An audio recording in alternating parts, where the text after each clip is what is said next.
Okay, thank you. We're back after a long break, and this is the planning board meeting of February 3. We have a fairly short agenda. Our first item is a public hearing. Is this our first time going to a public hearing? Yes. So is there a motion to open the public hearing? Well, first of all, is there a motion to open the meeting? Motion to open the meeting? Second. All in favor? Aye. It's been a long time. Is there a motion now to open the public hearing on Moldering? This is 76 Whippoorwill Lake Road. Motion. Second? Second. All in favor? Aye. Okay. Bumpy start, but we got through it. Sorry. Okay, so this is a public hearing. We've seen this application a number of times. I guess we can take comments from our professionals first, and then if the applicant wants to supplement any of the changes and bring us up to speed, that would be very helpful. So Sabrina, I don't think you have any specific comments on this. Everything is compliant from No, your Mr. Chairman, all standpoint? my comments have been satisfied, so there's no outstanding comments from me. Okay. Jeff, I think you had some comments, and I think we've made some changes in the resolution that you had suggested. Yeah, so we did have a couple of comments, just add stuff to the drawing, very, very minor. It's all in the resolution. There was one minor change to the latest version of the resolution that went out, and that was just it had to do with the indent. Comment 17 should actually be comment 16-16.3. That's all. It's a note regarding as-built. It should be a note on the drawing. It looks like it's something that's supposed to be for prior to BP, but it's actually supposed to be a note on the drawing, which has to be done prior to BP. Okay, good. Dennis, you had some comments? Sure, thank you, Mr. Chairman. There's one comment and the rest is just clarifications, because I think as you recall, so since you're saving a couple of those trees, obviously the replacement requirements start to diminish. So in this case, I just figured it was worth it to just sort of document, he's now, like, for this project, dipped below the 10 tree replacement requirement, so it really reduces the sort of restrictions as to what you can and can't do in terms of distribution of species and, being able to use only one species. So I just wanted to sort of lay that out, because in consideration of this application, and then I know I referenced a prior tree removal permit that was issued in 2023, which had some replacement requirements. So now, in total, between the two, it's a dozen trees. So for this, it's less than 10. And in looking at the plan and in speaking with Mr. Boyce, the architect, since there is so much planting on the plan, and this kind of sort of got uncovered during the ERB referral, it kind of made sense to only really focus on, for the purposes of what is like permit condition driven, if we could just sort of tease out those plants in those areas, because obviously, you're free to landscape and not require a permit for that, and therefore, like, all those additional plantings really shouldn't come under the rules of bonding, et cetera. So we were able to, he was able to do that on the submission, and I accepted that the trees that are going in and where they're going in, that totals 13 individuals, so he exceeds the tree replacement by one for both this application and the prior tree removal permit. And then I like the approach with respect to adding, because there isn't a ton of lower layer in the sort of in the lower canopy, so there's like a lot of shrubs and herbs, and a lot of that is part of the by the wetland, delineation area, so that really is like the mitigation, so I think that was a good, hard break. So, I just recommended that, to the board, that obviously only these plants, sort of be considered, when, and that's kind of how we wrote up the resolution, at the draft resolution, to be considered for the required bonding and maintenance monitoring period. My only comment, which I had left a message with Mr. Boyce, because I know he was wanted to talk to me about, you know, I didn't know at first, usually when I see two herbivory forms of protection around trees, at least for this area, I thought maybe it was an either or, because I didn't necessarily see the need for both. And he had, I think, left a message for me or said something in an email about specifically the wrap.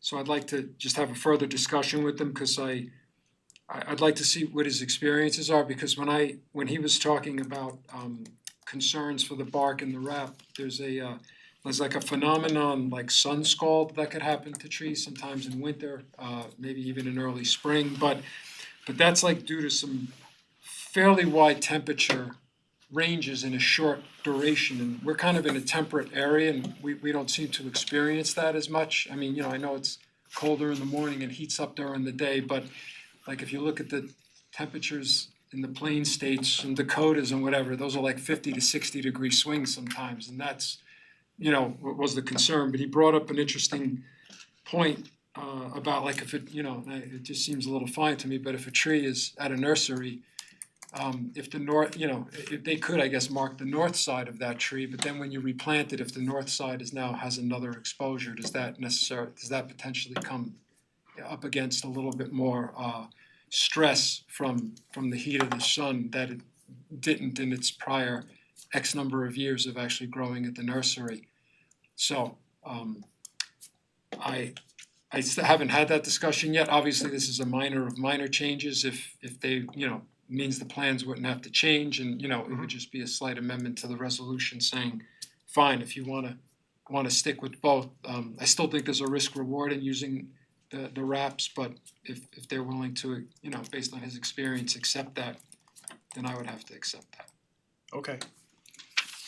Great, and I think during the course of these discussions, we've answered the ERB's concerns. You know, now that we focused really on the regulated activities. Yes, yeah, and they felt, you know, obviously it was the purpose and need, you know, justified the approach, and they felt generally it was, you know, more of a minimal type of project proposal relative to, you know, some of the other things Right. that they see and you guys see. Right. Okay, great, Thank you. super.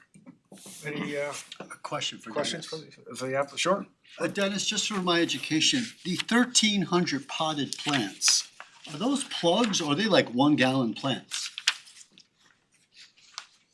Just No, they're gonna be in pots. I forgot what the size is. so they're but like yeah. they're like a 4-inch little pot?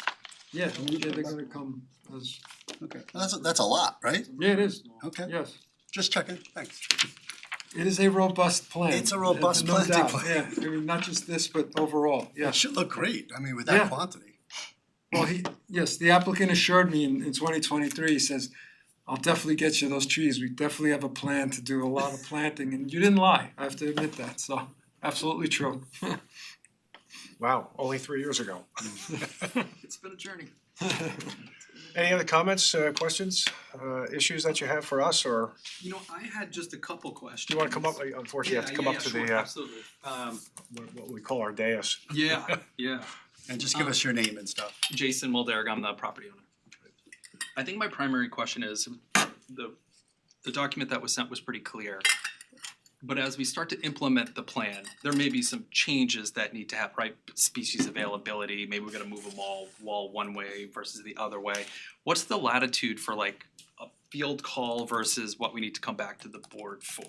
And maybe there are rocks underneath, we can't stabilize a wall there, we need to move it one way or the other, or maybe we decide to leave a tree up, right? And so that would have sort of a cascading effect, so I'm just trying to figure out like where the latitude is there to work with the individual departments to come to a resolution on that. I think the key is to work with Dennis, Okay. and he'll be able to make those field calls. Okay. If there's something that he feels is, significant, and he has to blow the whistle, and we have to come back. Yep, I okay. think that would be unlikely, frankly. Okay. But if there's something that triggers that, so I leave it to Dennis, but I think Dennis is the person that, you know, you need to talk to. Yeah, and definitely what the chairman said, you know, things like, I mean, I'll just give you egregious examples. If you now have to go into the wetland, you're going back to the planning board. Like, that's not a field call. you That's know? right. But to Okay. your point, yes, there's, and you know, Michael knows this too. I mean, you have a plan and then, you know, comes time to planting and he calls me and he's like, Dennis, we're having trouble sourcing this. Dennis, I saw the available nursery stock. I don't want my client to, you know, use this. It doesn't look good. Okay, so let's get acceptable substitutes. If you come in with everything, you know, from Asia, I'm gonna like, I can't accept that. If it's all native to North America, I Yep. certainly can. And Yep. that's, yeah, you're dealing with living things, so Yep. understandable. And then the last question I have, just because I didn't fully understand, it seems like the steep slopes permit lasts for 3 years. And then the other ones are for 1 year for the permit. So depending on how we work this out with the landscape architect and the construction agency, I would imagine we'll do it over a couple planting seasons. Is there any time frame other than those permits that I need to be aware of with the board? No, No. and we're limited with our permits under our regulations for 1 year in some of those. But it's very easy just renew. to come back for an extension, send a letter and just say, look, we need another 6 months, another year, whatever Okay. it is. Alright, good. You don't have to come back for another whole hearing, you know, Yeah, it's just a letter and formality. Okay, those were my only questions. okay. Okay, thanks. Great, any other questions, anyone? Jennifer, any questions? No, okay. All right, is there a motion to close? I have two typos. Well, that's the Yeah. resolution, we have to close the public hearing? Is there a motion to close the public hearing? Motion? Second? Second. All in favor? Aye. So we have a resolution now before us, and we can talk about that. So Jeff, you had some questions or? Page 4, line 32, there's a T just floating in the at the beginning of the third, that line right there, it's a plan space T. Got it. But the bigger one was 60, I mean, that's page 6, line 43, there's a reference to the developer may submit, I think it should be the applicant. Yep. Thank you. That's all I got. Okay. I had a comment on page 1, line 54. We can take out the word actually. Okay. Any other thoughts, questions, anyone? If not, is there a motion to adopt the resolution as amended? Motion? Second? Second. All in favor? Aye. Aye. Okay, we're all set. Great. Okay, good luck with it. Good with this one. Yeah, thank you very much, appreciate it.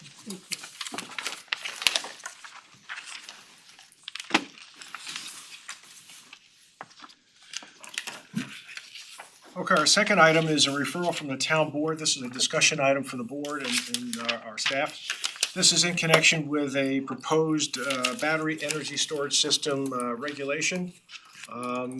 There is a proposed law that we are beginning to look at, or the town is beginning to look at. So I'll turn it over to Sabrina. She can lead us through the discussion and the background on the law. As you probably saw, I put together what I thought were some changes, what I thought would be preferred changes, but just for conversation purposes that I sent out last night. So we can talk about those as well. But Sabrina, why don't you lead us on this and give us some of the information and background? Sure, so town staff have been working with local emergency services and tried to come up with a battery energy storage law. Here's the laws. You know, there have been some issues that have been raised by fire personnel regarding fighting fires for battery energy storage systems. And there's been concern about citing tier 2 and 3, which just to give you a sense of the size, tier 2 is less than 600 kilowatts. Which is equivalent to like a tractor trailer container. And tier 3 is greater than or equal to 600 kilowatts, which is many tractor trailers. Sabrina, can I ask you a The town- question? Yeah, Just to help educate me, what are these things for? Are these for people to charge their cars in their driveway? Are No. these for people Well, I to was just store going to energy say in that. case we go to? I was just going to tell you, right now, the town does permit what's considered a tier 1. And in the law, it talks about flow batteries, acid, all types of batteries, the lithium. It means your your EV car chargers in your garages or on your properties, those are all tier 1.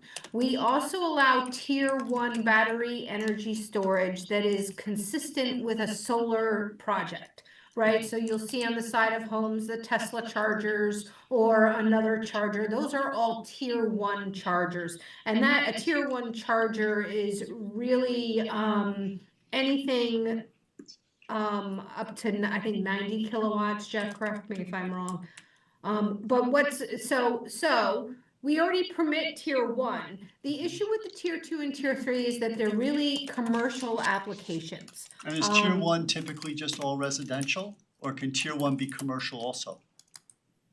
Tier 1 is not typically commercial. They're mainly residential Mainly applications. res, okay. Sabrina, before we go on to tier 2 and tier 3, are there any reporting regulations even for tier 1 so that the fire department is put on notice that your home may have whatever it Yes. is, a Tesla backup battery? Again, when I went to that WUMF session on this, the responders there were talking about even those kinds of batteries can be very difficult and can be a big surprise to firefighters if they arrive at a place and there's a fire and there's one of those. So I wonder, is there something that we have in our current law where people are permitted to have it, obviously, but are they required to report, the presence of these to the local fire department?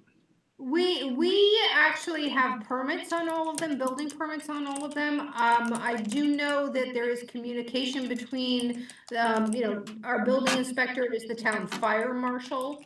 So there's that kind of tie-in with the emergency services. I'm not sure if there's a registration or a notification to the local fire department. That's something that I can check on. There's a placard on the meter pan. So if you have solar or batteries, there's a red placard that goes on. Typically in a fire, the first thing they do is they shut the power off.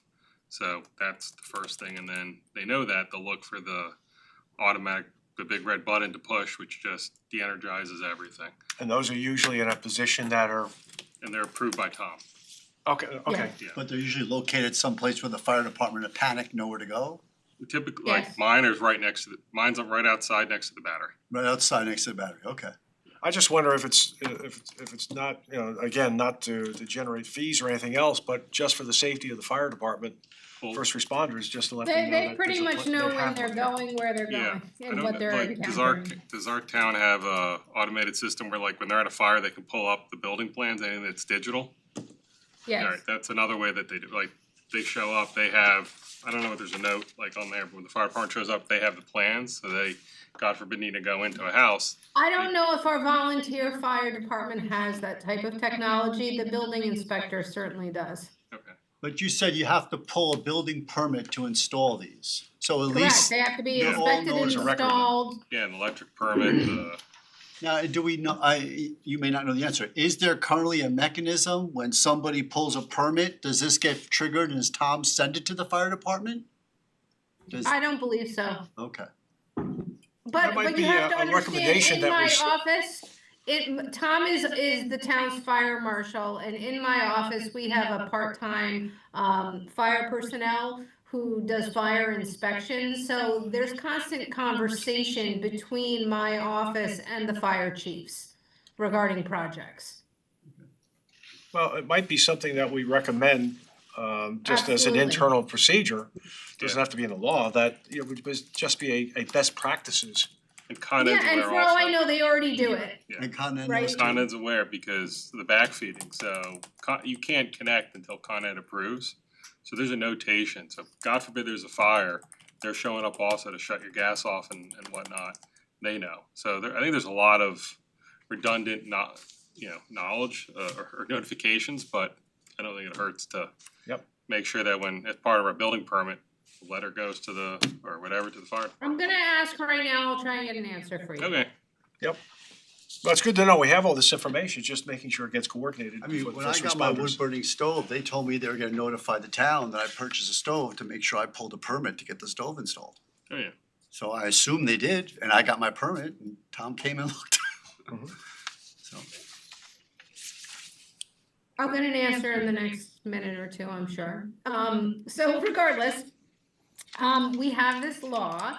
This law, is in need of defining, the tier 1 and tier 2 and tier 3 systems. It currently does not do that. Other public comments have come in, and we actually need to make that change to the law. Right now, the law recognizes tier 1. We do permit tier 1 battery energy storage systems.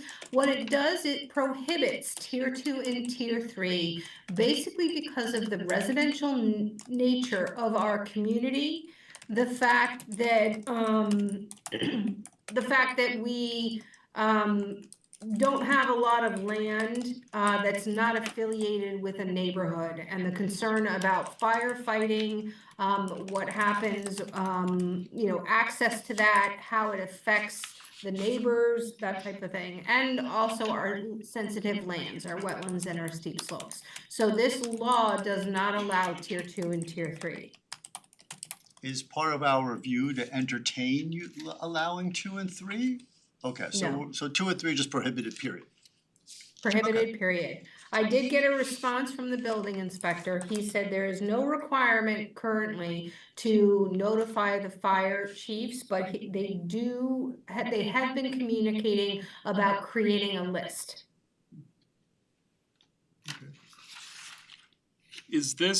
Where's the origin of the draft of this law?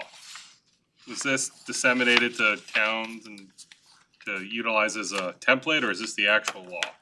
This is the actual law. Okay. Yeah, this law, the town attorney drafted this law, after workshopping with staff and the town board. This is the attorney's takeaway, crafting it. Okay. So To Jeff's point though, are there sources from the county, from other towns that are behind this as well? Are we borrowing? as we usually do? Other towns have prohibited tier 2 and tier 3. The county issued a referral memo, and they were not happy that we are banning or prohibiting tier 2 and tier 3. The state does have a model ordinance regarding battery energy storage systems to allow them. But all of your surrounding municipalities have banned them. That's what you're doing. Even the larger municipalities have banned them too? Like I'm White sorry? Plains, have the larger municipalities like White Plains, Yonkers, or just, No, okay. no, more of the Pleasantville, Bedford- Briarcliff, those guys. Yeah, Bedford, Yorktown. So this law's been passed or you're asking for our comment? It has not been Okay. passed, so just to, Good. let me back up a little bit. Whenever any legislation is proposed by the town board or to the town board, that legislation has to be referred to 2 entities. One is the Westchester County Planning Board, the second is the Newcastle Planning Board. So you will review all legislation that is proposed that the town board is considering. Okay? Okay. What happens is you are expected to either, you don't have to, but you are to write a memo in support, your critique, however you're feeling about the legislation, things that you might want to change. You write that memo back to the town board, and they consider that as they are holding the public hearing for the law. The town board has set the public hearing, giving the public an opportunity to speak on this legislation on February 10th.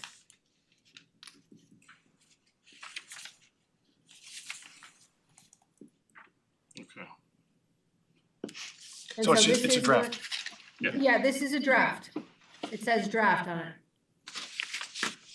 So if you make suggestions, they may incorporate those suggestions. Okay. Let's call it a working draft. Right. And for example, I mean, Sabrina already set forth some of the problems that tier 1, tier 2, tier 3 are not defined in the law, so that's Yeah. got to be done. It lost me, I mean, I have no background in this whatsoever.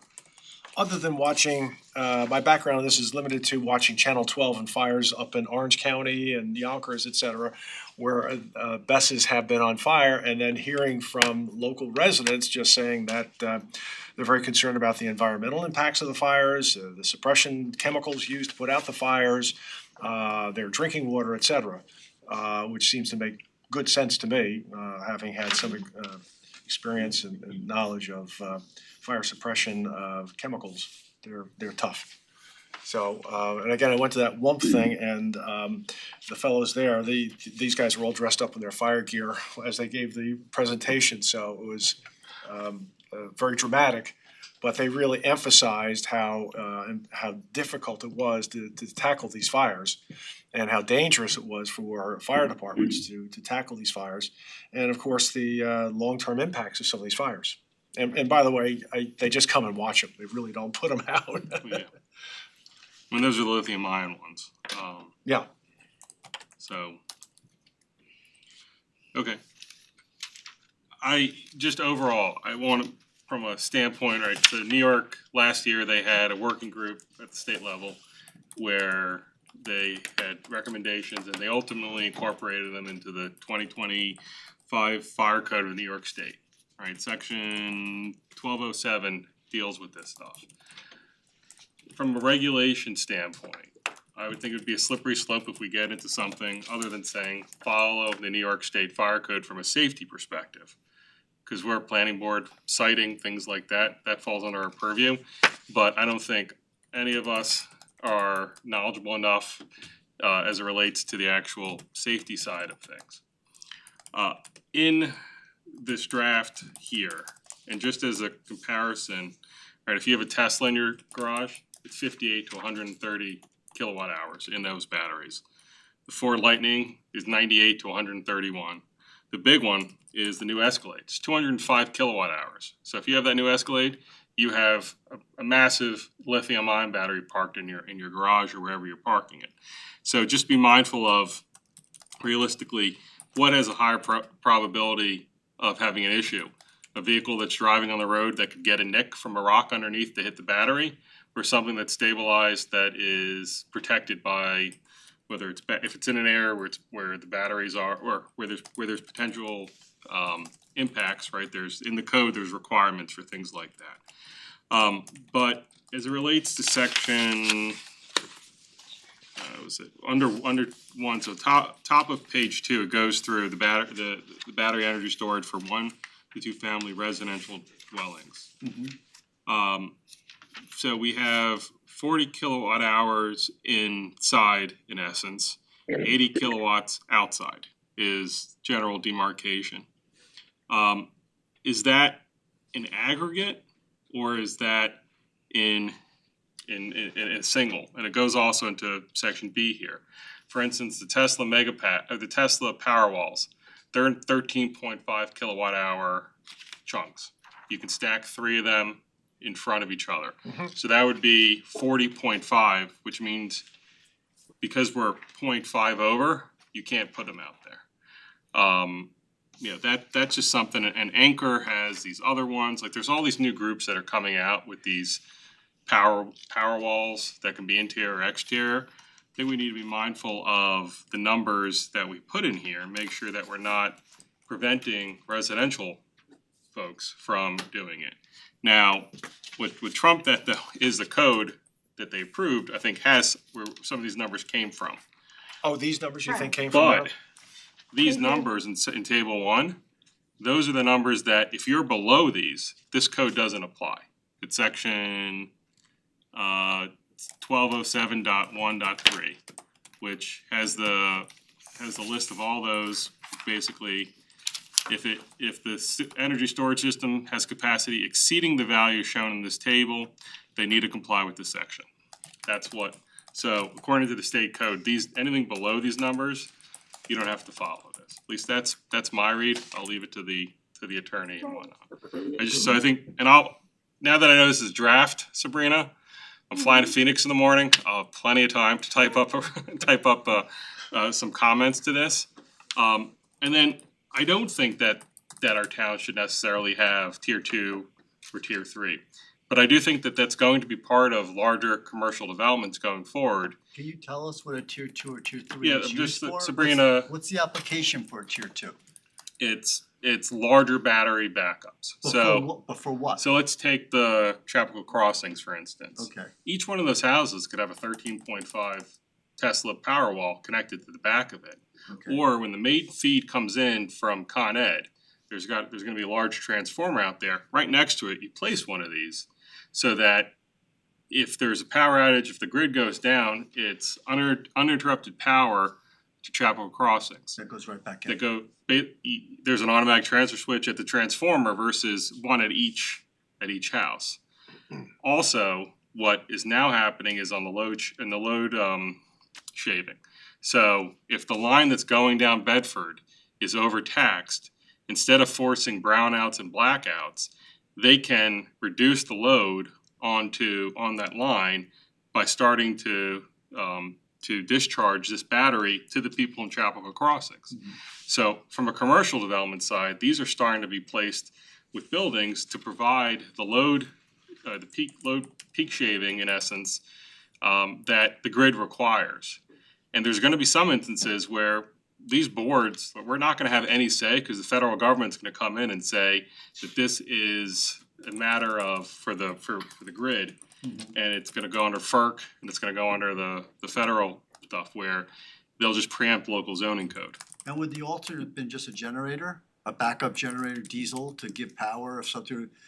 Is like this replacing in some, you have a big battery there of data and you could tap into that instead of firing up a diesel generator for something? Bridging into my professional life. Yes, please? United States does not necessarily have an issue with generation.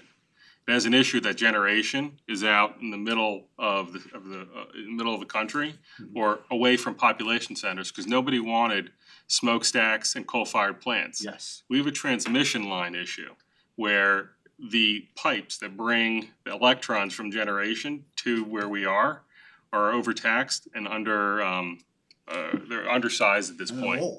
And they're old. Well, luckily, so long as you take care of them, I mean, copper lines, these are not the things that like in our house. They're a lot better insulated and they'll last a long time. There's reconductoring that's starting to happen where they're taking these superconductors and starting to hang them on these transmission lines to not have to put new transmission lines in by just putting more down those pipes. And then there's even technology that they're using in California where it has a little diode or little ball that goes onto the transmission line. It can sense the wind, can sense the temperature outside, the temperature of the actual line. And on a cool day where there's not a lot of wind, PG&E will shoot a heck of a lot more power down their transmission lines now because it's safe. But at the same time, when it's windy and it's hot, they'll shut that line down to prevent a forest fire. So but your observation is that even though we have this proposed legislation that is prohibiting tier 2 and tier 3, there in fact might be need for 2 and 3, I don't know about 3s, but 2s anyway, I don't know what 3s are. But is that a nuclear plant that, I don't know what it means. But it seems to me what you're saying is that in fact the science is gonna change and there probably is gonna be at some point need for tier 2 at some point. And maybe it would be smarter to try to get ahead of that and find out where you might wanna put those if you have to get them. Yeah, and I started reading through the code. A lot of codes in the US have carve-outs, exemptions for utilities. Go down to like Valhalla where you have the major transmission lines that are going into New York City. I know like on that nursery there, they were contemplating putting this because the transmission lines are right there. Where else? You want to put them next to transmission lines.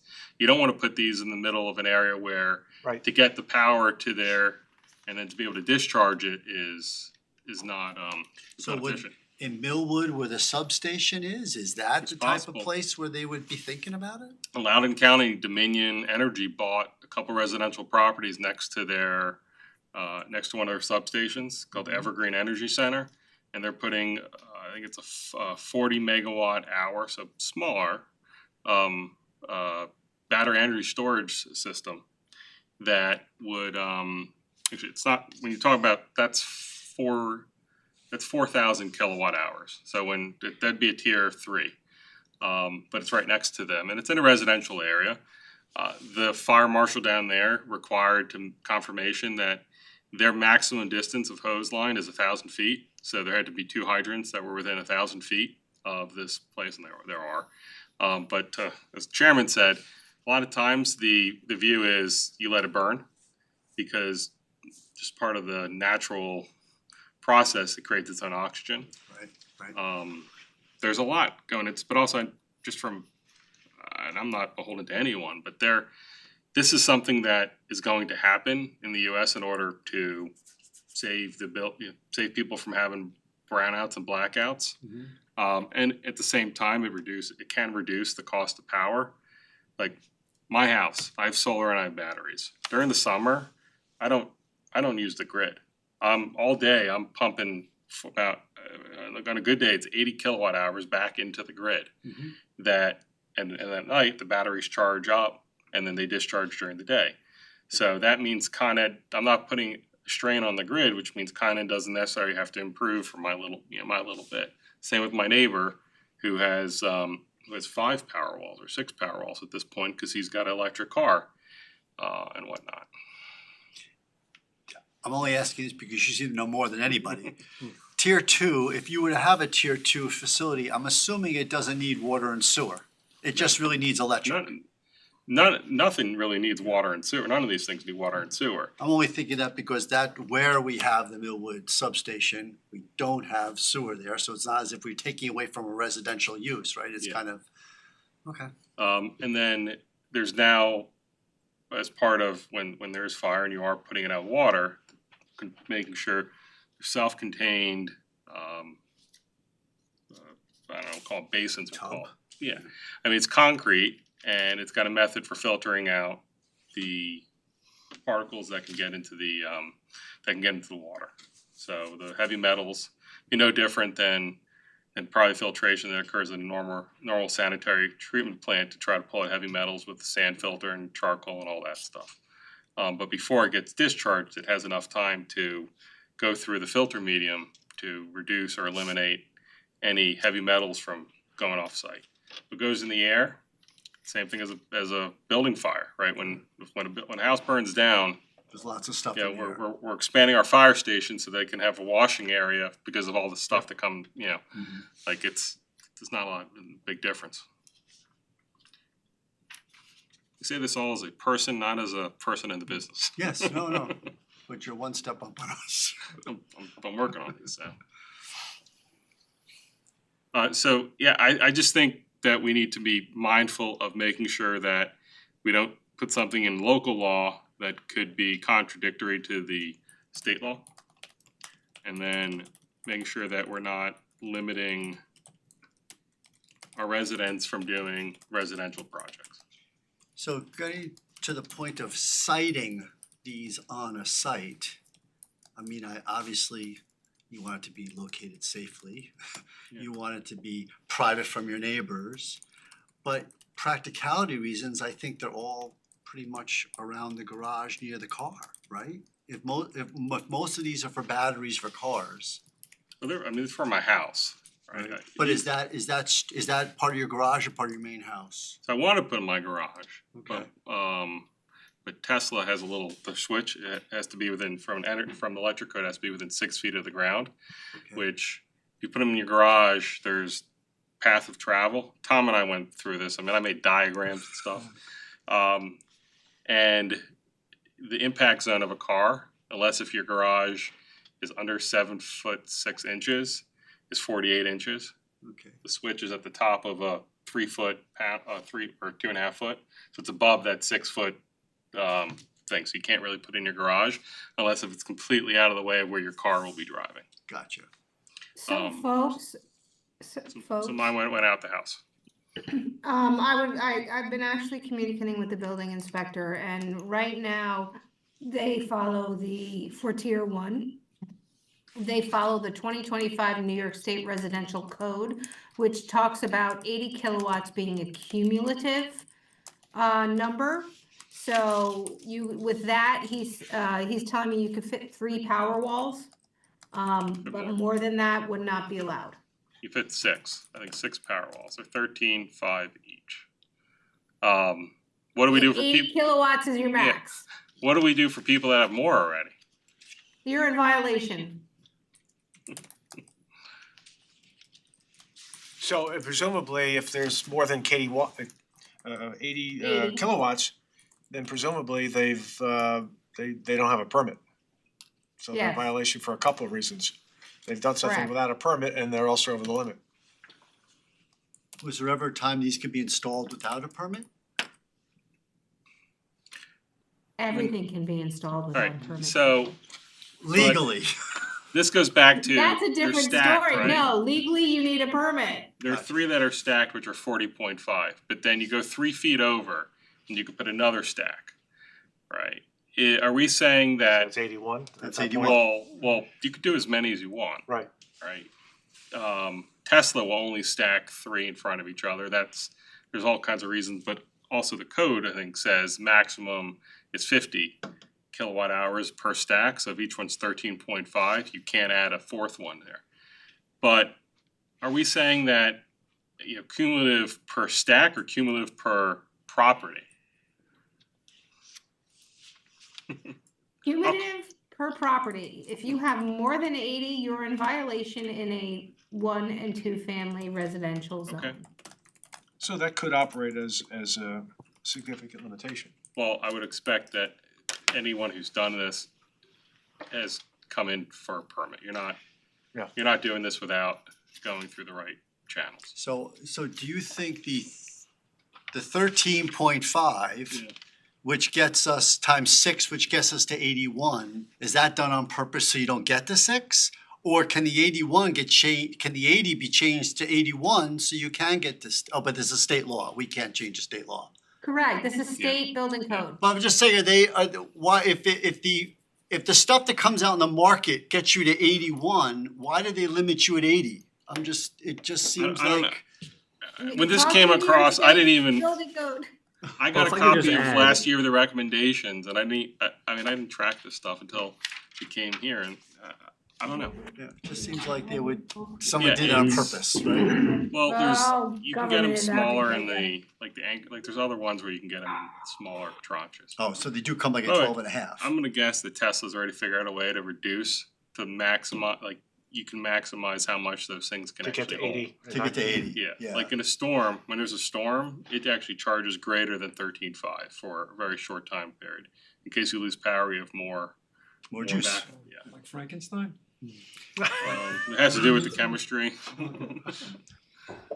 So if I can just, They shove more ions into the lithium, I guess, yeah. I just want to throw out there that these thresholds in 1207, all those thresholds are saying if it's below those thresholds, that section does not apply, Alright, Right. right? So we can fashion the code to be higher thresholds than that. The only difference is, if let's just say we make it 100 kilowatt hours, if they're at 60, they don't, the 1207.7 doesn't apply, 1207 doesn't apply. But if they're at 85, then 1207 does apply, so they can still build within our code, but they have to follow this section of code in the fire code, that's all.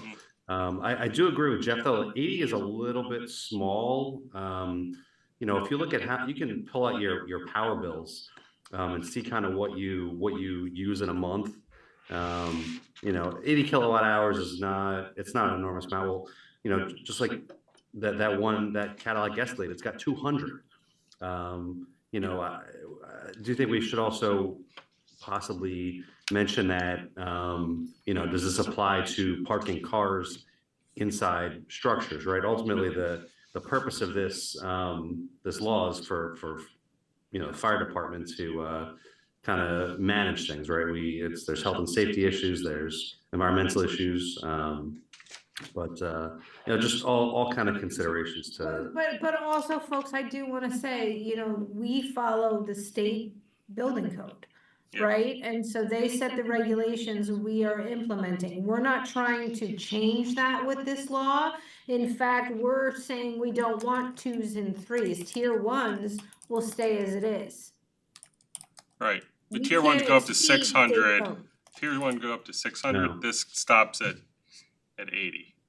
Tier two Correct. is tier two is 600, so between 80 Tier and 2 is 600. less than 600, Yeah, tier tier two is 3. between 80 and 600, Okay. and then. Tier two is tier what, two- between 80 and 600? Yeah. Correct. Okay, It's thank you. $5.99. Depending on where it's located, it's it's considered, if it's, depending on the type of battery and where it's located.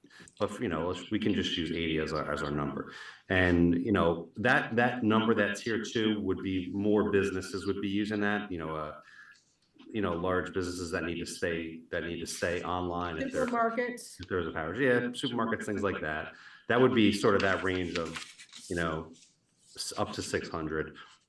Typical large scale BESS is that they would put at substations like the one in Warwick was a little bit less than 60,000, I believe. It was 50, I think it was 57 or something like that, 58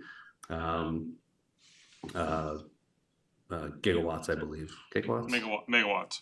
Megawatts, I'm sorry, yeah, megawatts. But they do get bigger than that. They have some that are, over 100, or you can make them as big as you want. Yeah. It's just all 300. they do is they stack batteries next to each other and wire them up. There's really, there is I do want to mention that there is generally a water requirement, and the water, I think it was mentioned before, water doesn't put these things out. They're self-sustaining. The water is to spray on nearby structures to keep them from catching on fire.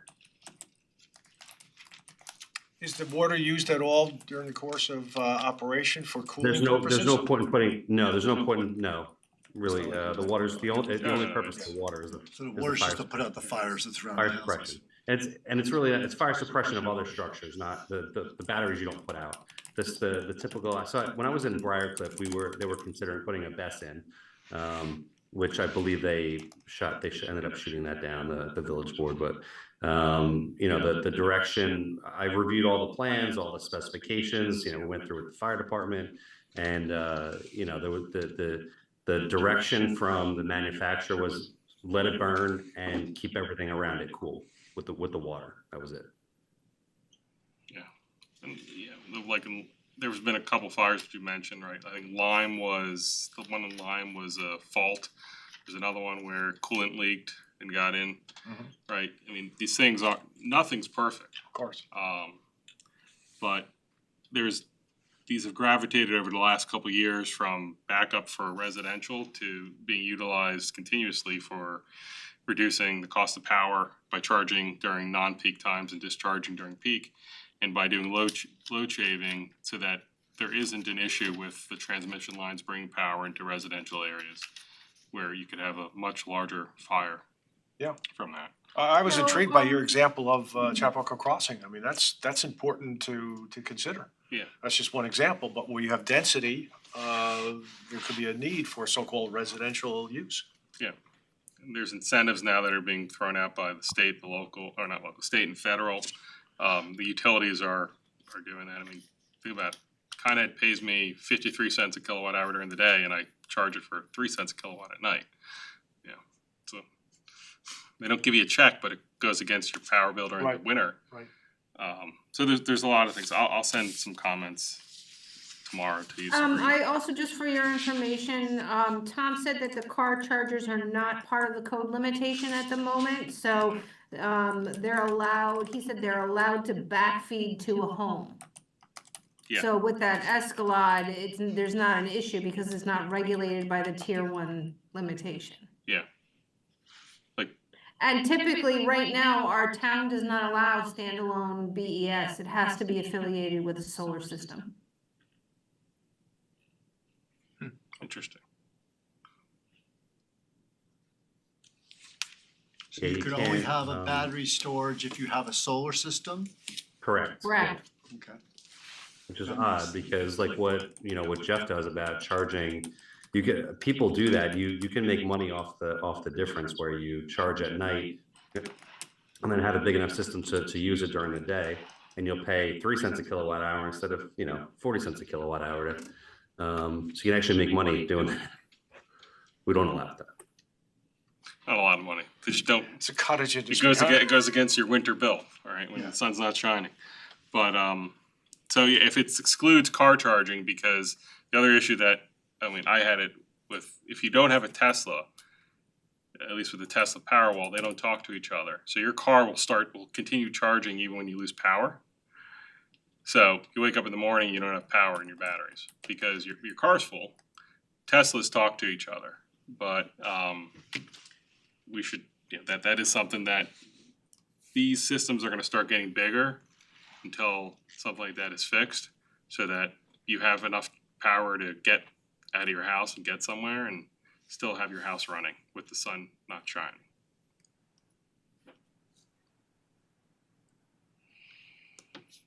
Okay.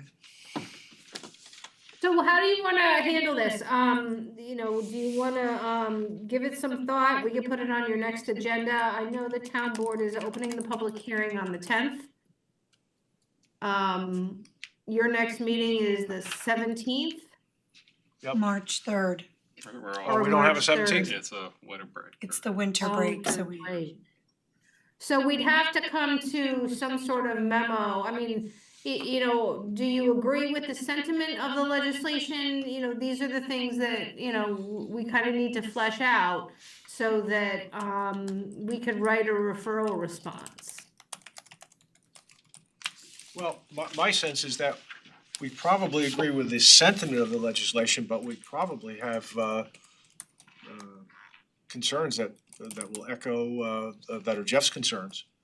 And he's got expertise in this area, and making certain that we're not over-regulating in conflict with the state. I guess we're not, but it seems to me that the overall sentiment is correct. I think the attorneys really need to look and consider what we're doing on tier 2 and tier 3s. We start getting out over our ski tips and we find that we're in a dangerous situation where we are precluding areas that there are real demands for tier 2. Maybe, I don't know what tier 3 is, maybe it's just too big. But to hear what Jeff said about the examples of Chappaqua Crossing and other areas where we have density is, I think, very interesting. So instead of saying not any, why don't we perhaps start to think about what we should do in the event that tier 2 BESS is required? Those would be my thoughts. And maybe, There's no tier 2 required right now. And Chappaqua Crossing does not allow solar, and therefore they would not have BESS. so I'm gonna put a possibility out there. This says single family and 2-family homes. Say we have a multifamily project that wants to do solar energy on top of the building. Do we have any flexibility getting multifamily included in this? Because right now we just say single and 2-family. You could add it. Okay. Because that would be, if you do a multifamily project, you have panels on top, that might be an Yeah. application to do it, right? But I think then you get into, Tier 2, because of the no, size? but maybe Jeff knows this, but R3 and R4, there's different residential, type, So what I'd also like to do is invite the building inspector to come to the next meeting where you discuss this. Sure. Cause I think he could give you kind of the building code side of things. Sure. Okay with us? Don't trust me, I don't know the building. I You do know trust way you, more than Jeff, us right but now, so. So that would be March 11th or March March 2nd? 3rd. March 3rd. March 3rd. Make sure I'm here. Make sure we're here. Everyone check your calendars. Check in. And you guys have 30 days to respond or ask the town board for more time. Okay, I'm good for March 3rd. Well, why don't we ask the town board for more time right away, because I don't think we're really in a position at this point to put together a draft. And any kind of draft that we put together at this point would be so preliminary, I don't think would be terribly useful. So why don't we request the town board to, even before they open the public hearing, delay it, which is our tradition here anyway.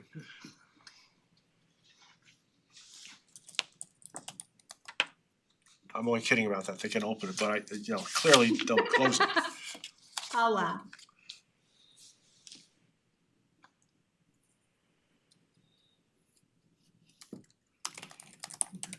makes sense to me.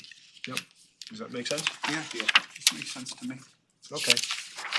Do you need a motion or something, a resolution on that? We should have a resolution that we could forward to the town board That we ask for requesting more time. Okay, is there such a motion?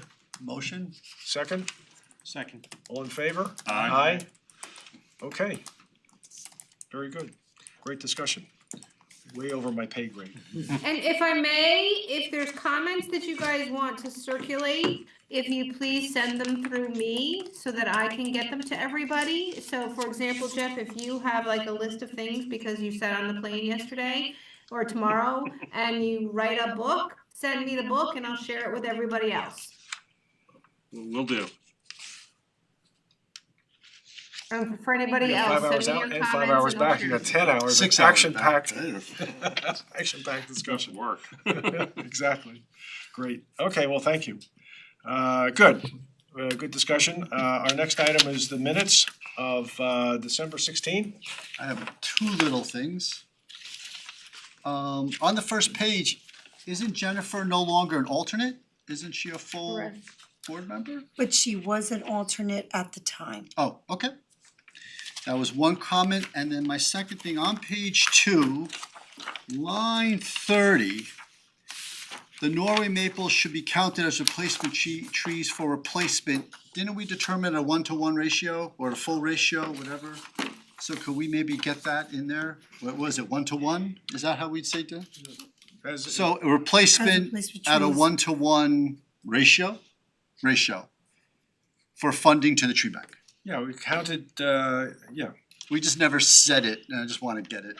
that's, you could do Somewhere that as one for paper. one and would take out the as replacement trees, just say counted for replacement of funding as 1 to 1. Those are my comments. Okay.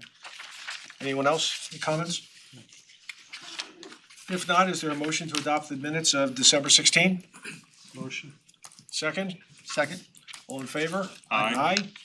Is there a motion to close the meeting? Motion? Second? Second? All in favor? Aye. Aye. Okay, we're all set.